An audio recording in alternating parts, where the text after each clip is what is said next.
There is a definite reason why the Bible is seemingly mental. There is a reason why the Bible is seemingly inward. And there's a reason why the Bible Satans the individual conversation.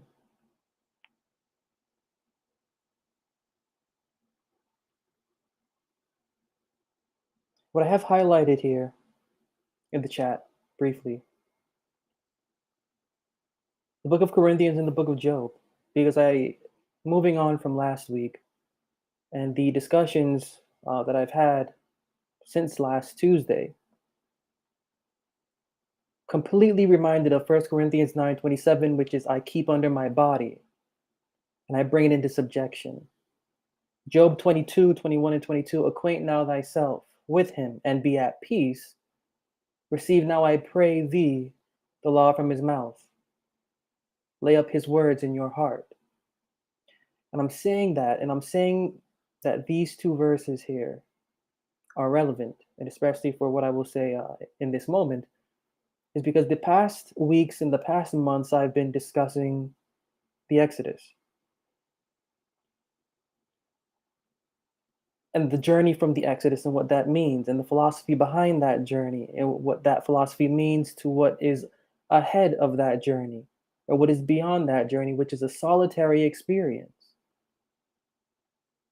The Bible has a surface philosophy, and I will continually say this. The Bible has a surface philosophy. On the surface of the Bible, there is a philosophy that one must conduct self via Moses. And when I say Moses, I'm not saying an actual figure, I'm saying Moses as representing a code of devotional philosophy. Moses is a code of devotional philosophy. The code of Moses is maintaining the devotional self by ritual baptisms, rites, theories, opinions, so on and so forth, from this place and from the next. And doing so for the sake of understanding that one's righteousness or piety or favor from the divine eye, whatever divine eye that may be, is bestowed from doing such things. Deeds and acts is what Moses represents for righteousness, piety, and favor from the divine eye. On the surface, this is what the Bible recommends. But below the surface, the Bible does not recommend this at all. And while there are plenty of instances to show that the Bible does not recommend this, just looking at Job, for instance, in this example of Job 22:21 and 22, where it says, receive now, I pray thee, the law from his mouth. Now, this isn't talking about Moses. This isn't talking about a Moses. This isn't talking about the law of anything handwritten from any hand. When we go through an experience of acquainting the conversation with the words that are within the scriptures, we are going to receive the law from the mouth of the mind within the scriptures. That's different from receiving information and context of how to structure the conversation from what is called the law of Moses. Job isn't saying, receive now, I pray thee, the law that the servant of the Lord Moses wrote and instructed by his hand. That's not in the book of Job at all. Job 22 is calling for a personal experience.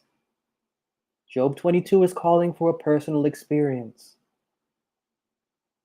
Job 22 is not in reference to any law of any Moses, because to Job 22 and to what is therein, the law of Moses doesn't really exist.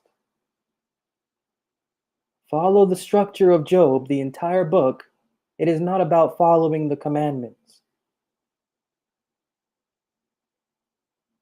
The man did all of the commandments, right? The story goes that the man did all of the commandments of the Moses of his day, and tragedy still struck him. The man did all of the commandments of the Moses of his day, and tragedy still struck him. This is the Bible's humor. This is the Bible's humor. The Bible's humor is that doing a code of religion does not please any divine eye. And if it does, it's pleasing a wrong one. The code of Moses does not please a divine eye, and if it does, it's pleasing the wrong one. The man did everything right, right? He was the most just and noble in all of the land, offering this and offering that, even for his own family and for those he didn't know. He did everything according to the script. And even though he did everything according to the script, it did nothing. It did nothing. It did nothing to prevent the same one that he was fulfilling the script for, that he was doing the script on behalf of, from calling in harm against him. Now, this is interesting, and I'm bringing this up for a very specific reason, because in our previous weeks, reviewing the context of the term Satan, and its structure, not according to religious theory, not according to popular theology, but according to the origin of the claim of this name, Satan, looking at how it means to withstand against, not in a negative way, but in a positive way. These past weeks, looking at the context of this term called Satan, which is not a negative context, but a positive context, very positive. In the book of Job, the man did everything right. The man did everything right. Yet who was sent to withstand him from doing everything quote unquote right? It is called Satan. So when Satan is called against Job, and Job is doing everything scripted right. He's doing everything scripted right. And you still see this figure, this term called Satan being called against Job. The humor of the Bible is that the author writing the book of Job, understanding the original context of the term Satan that we do not in a Western hemisphere, in a Western educational institution, in a Western religious institution, traditionally and self-opinionated based, do not have. Well, this author is taking the original context and he's using it according to the narrative that fits. Job is being Sataned against. Job is being Sataned against.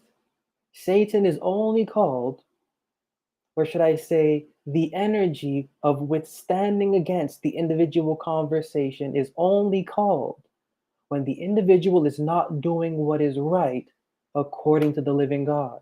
When the individual is not doing what is right according to the core mind and conscience at the center of the scriptures. When Sataned against, you can bet and always bet that your footsteps are going into a direction that will violate your conscience, the level of person that you are and you are supposed to be, and also the representation that you, professing whatever you profess about the mind within the Bible, are doing falsely. You're being Sataned against. Job is being Sataned against. We are being Sataned against. I am being Sataned against because I, you, we, he is doing something wrong concerning the name of the living God's devotional character.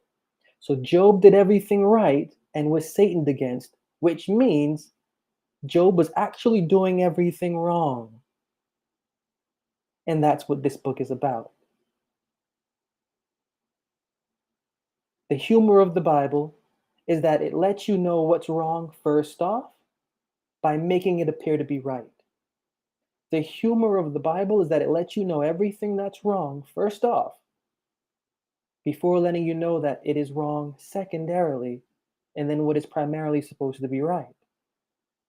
So you have Job written of as doing everything right, yet Sataned against. Doesn't make sense, does it? But it does. Because Job was not doing anything right at all. At the core of the Bible's philosophy, at the core of the Bible's philosophy, there exists an abandoning of the code of Moses. The author of the book of Job is using the kind of humor that the authors of the Bible frequently use to let you know that what you're seeing the man doing is right is actually perceived as being wrong. What's right? Job 22, 21 and 22. Acquaint yourself with him and be at peace. Receive the law at his mouth, receive his words in your heart. That's what's right.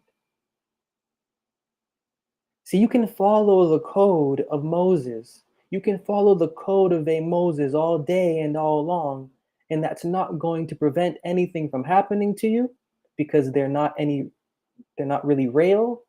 The rituals aren't real. The rituals serve actually no purpose in reality. Bible is letting us know this. This is Bible humor again.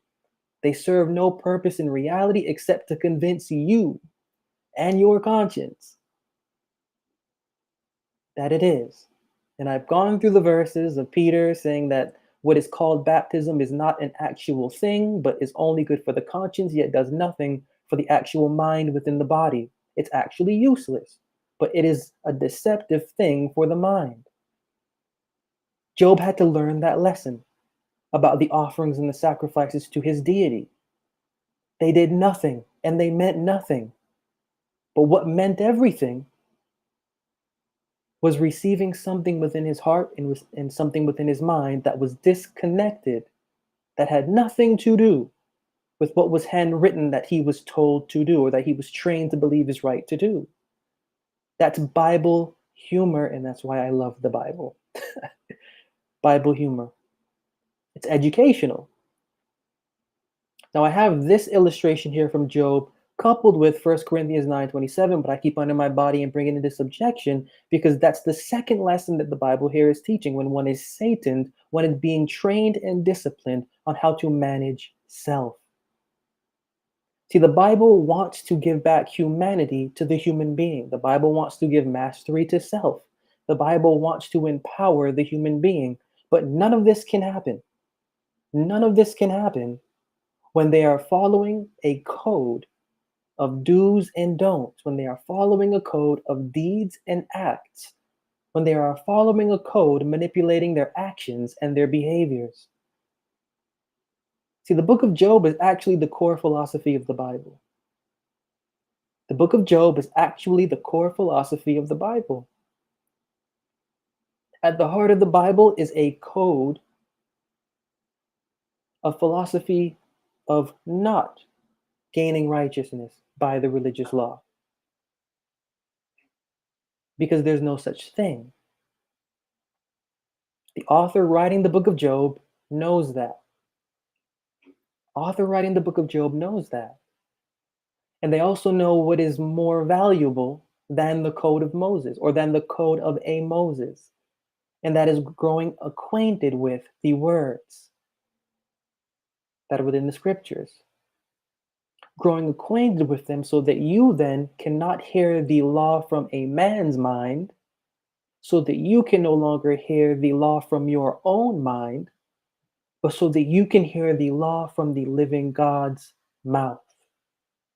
No God is going to be speaking to anybody. No God is going to come down to anybody. No visions of anything is going to happen. Popular theology, traditional Christian theory has really messed with the things that are reality. What's really going to happen is the growth of an understanding. The growth of an understanding. Instead of a vision of a figure, a vision of a voice, it is going to be envisioning an innovative manner of understanding. Practically applying what is envisioned concerning a practical understanding. And the reason for that being, and the reason why such a manifestation of such an envisioning of understanding is supposed to take place, is because we are to keep under our bodies. And under the body, in general reference, Paul is talking to an audience, the Corinthians, of their physical body, because the Corinthians had been hearing his doctrine of his Jesus liberating from sin. Sin doesn't matter anymore. So now the Corinthians, which if you take history into consideration, and the luxury of this place called Corinth, and how lavish and how decadent, not just the area but also the spirit of the people are, and also how free they are with themselves. Well, then Paul is really instructing these individuals who have been hearing his philosophy and have been having sexual intercourse with one another, male, female, son, daughter, husband, wife, interchanging and doing whatnot, and been doing very lewd things because they hear that there is a savior out there that has forgiven all sins generally. So they're doing whatever they're doing in the name of this person that Paul is claiming has forgiven all sins generally, and he has to correct them. He has to say, no, just because all of this is going on, this is just supposed to be more motivation for me to keep under my body. That's the context of Paul's doctrine, which is more sensual and flesh based. But at the core of the scriptures, self mastery has to do with keeping under the body, and the body not necessarily being the physical body, but the body being the body of the belief.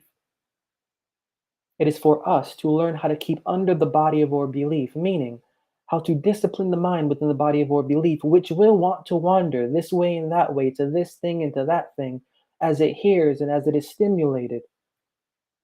Because that leads to the disciplining of the devotional body. It leads to the disciplining of the physical body. Only when the devotional body is disciplined can the physical or natural body follow. Usually, our natural body dictates or guides the way that our spiritual or devotional body goes, because we have been again trained by popular theology and traditional religion to believe that our spiritual experience has to be human based and human motivated. What is human based and human motivating the conversation naturally? Our deeds and acts is the code of Moses. But the Bible wants to flip that around. Actually doesn't want to flip that around. The Bible wants to allow the individual student of it to realize that they must flip that around, because our conversation is naturally born fraudulent. The Bible wants or needs to retrain our conversation in order for us to understand how to retrain our human being, how to retrain ourselves. See, there's a lot of, and speaking to different individuals, and the subject of wanting to be a part of the Bible for the purpose of well being. There is well being within the Bible, as if the Bible can do something to make the mind within the body stop. There is a call, or there is a desire to want to link or associate self with the Bible, as if the Bible can do something to stop or to quench the behavior of the mind living and existing within the heart of the natural human form. That's not possible, and that's not going to happen. Just because there is an association with the Bible doesn't mean that that's going to happen. Just because one says they're getting baptized in water in the name of whatever deity they claim, that doesn't mean that's going to happen, because it's not. Bible doesn't go into that direction. As I reviewed episodes prior, or segments prior, the true baptism is the washing of the mind with the water of words. It is only as the mind is cared for that there will become an acknowledging within the mind of the natural body of duty, of accountability, and of responsibility.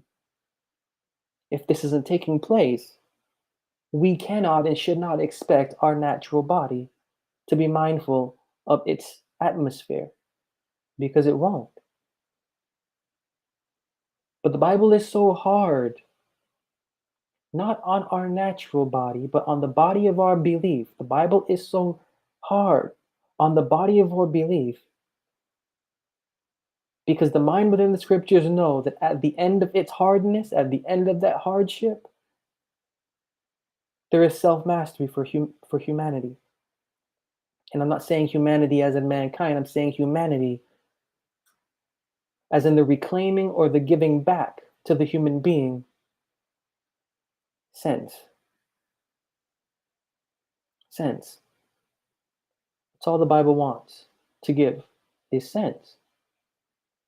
And to the individual that does not want sense, the Bible is not going to be for that individual. When somebody is sick,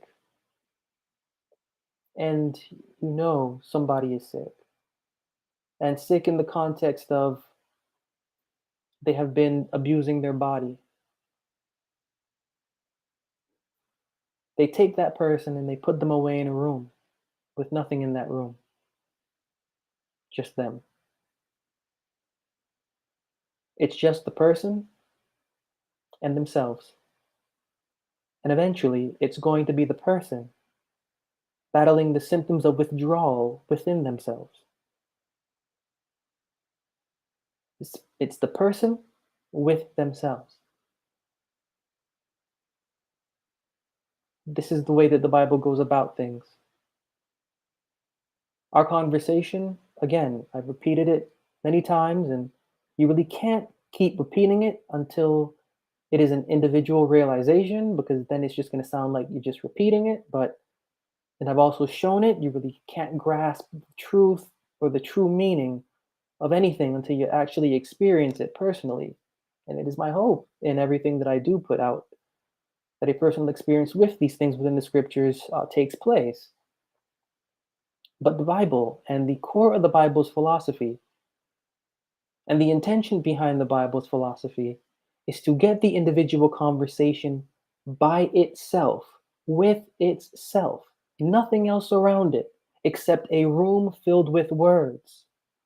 Except a room filled with words. The floors are sentences, the walls are sentences, the ceilings are sentences, the mirrors are an understanding of vision put together with sentences, the bed is sentences, the air is sentences to where our conversation is in and encased.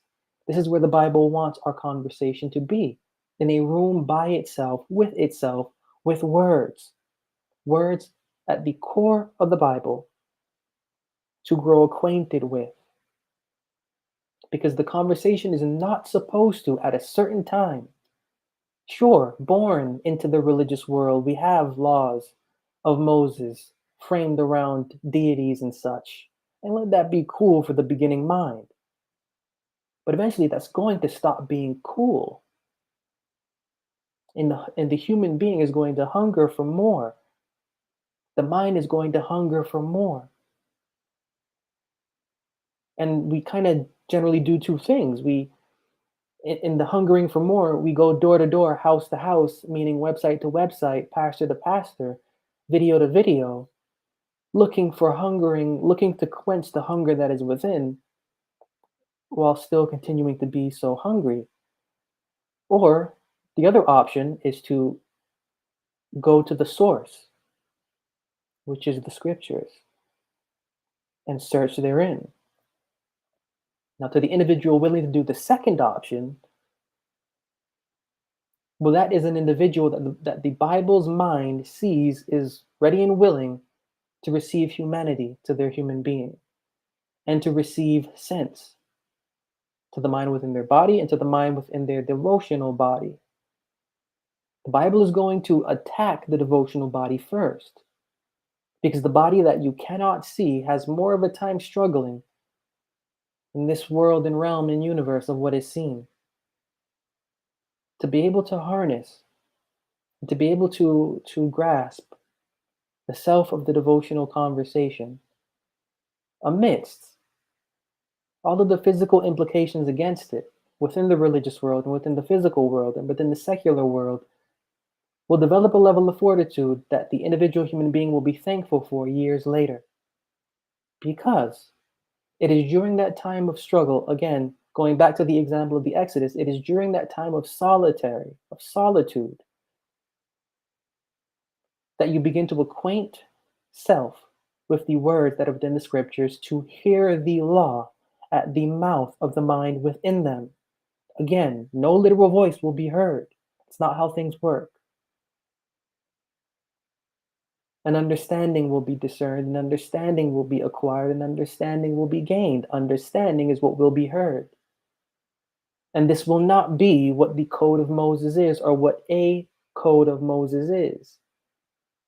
This will actually be uplifting, mentally, inwardly, and devotionally.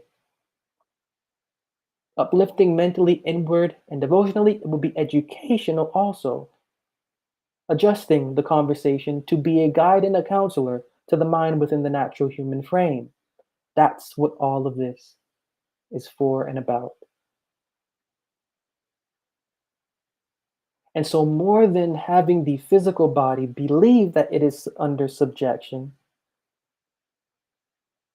the Bible wants the individual conversation to attack its devotional body, that the devotional body may be disciplined enough to have the law of the living God's mouth within it. And the law of the living God's mouth is not the law of Moses. I've been reviewing and surely reviewing in depth, as far as in depth can be, according to the program, the image of God and what that actually means. Is it a trap? Yes, it is. Is it deception? Yes, it is. To understand that, to understand the context of what that means, is to understand the book of Job. Because Job is living and acting in the image of God. And it does him no good. Does him absolutely no good because he is Sataned against. This is code language for the Bible here. Code language for the Bible. The philosophy of the religious law is not it, and the heart of the Bible is against it. It is against it because it wants the human being, it wants the being of the devotional conversation to have a living experience. And having a living experience, it is going to learn the law, the commandment, the philosophy, the doctrine, the wisdom, the counsel at the core of the mind inspiring the Bible. And this mind inspiring the Bible is a mind of an exodus from what is called the image of God to a living experience for regenerating the conversation's thoughts and feelings to regenerate the mind within the natural human form. The one that made us, the one that made us, the one that made us restricts nothing concerning the conversation or the human being to a code of philosophy concerning righteousness, piety, and favor from deeds and acts. The book of Job is a narrative really pointing into that direction of thought, and it's confirming it. Genesis chapter 1 also confirms this. Genesis chapter 2 also confirms this. Genesis chapter 3 also confirms this. At the core of the Bible's philosophy, there is the disciplining of the conversation's thoughts and feelings. There is the sataning of the conversation's thoughts and feelings. Not negative, positive, for the purpose of the conversation developing a level of decency and of worth. Because when it can be decent and when it can be found worthy of its own right to understand and to live, that's how our human being actually develops worth and decency. We can't begin doing anything from without. We can't begin restricting and disciplining the physical body and thinking that we're going to be doing something for what is within us, because that's just not how it goes.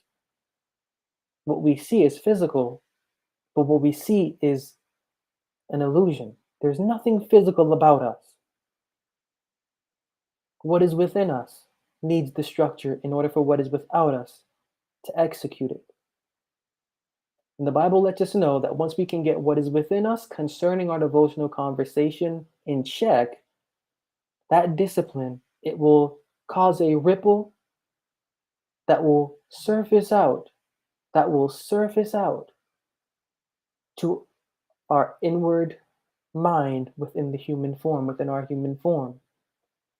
Discipline will surface, but it begins from within. And so I am still on this thought of Sataning and allowing the conversation to be Satan, because I absolutely love how the Bible uses this context. It's absolutely brilliant. And moving from last week to this week, conversations and interactions that I've had have moved me to think about the book of Job 22 and the book of 1 Corinthians 9, and the notion there of keeping under body for the purpose of acquainting with the mouth of the living God, not the mouth of another man, not the mouth of another woman, not the mouth of mother and father, not the mouth of website, not the mouth of pastor so and so. The scriptures are living. I think we need to start respecting that. And from all of the conversations that I've had, individuals want, whether they are in church or not, or in churches or not,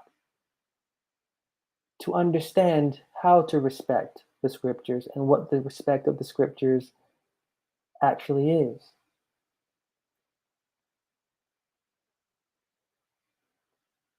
So for the rest of this week, as usual, all things are for creation, yes. But treat all things as concerning the subjection of the devotional conversations, thoughts, and feelings, for the growth of the devotional conversations, thoughts, and feelings